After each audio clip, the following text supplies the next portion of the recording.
બોલો ક્ષત્રિય વીર બાદીજી મહારાજની મંચ સૌ મંચના આગેવાન શ્રીઓ ને આપ સૌ ખેડા માતર વસુ ત્રણેય તાલુકામાંથી વધારેલા સમાજના સૌ આગેવાન શ્રીઓ માતાઓ બહેનો વડીલો અગાઉના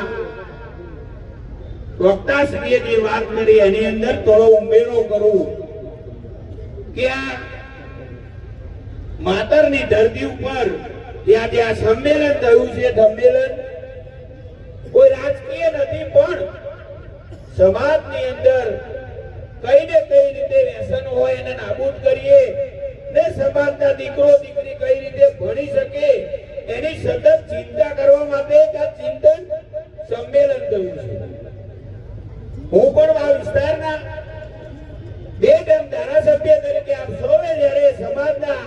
દીકરા તરીકે આપે મને આશીર્વાદ આપ્યા છે ત્યારે આ સમય સંમેલનની અંદર સૌ સમાજના વડીલો છે ત્યારે ઠાકોર સમાજ દ્વારા આ સંમેલન થકી ત્રણેય તાલુકાની અંદર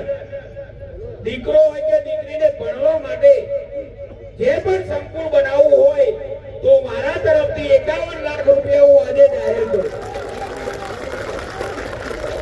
અને સમાજને એનાથી પણ વધુ જે દાન આપવાનું થતું હશે તો આ સૌ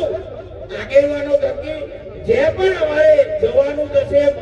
ઉઘરાણું કરવાનું થશે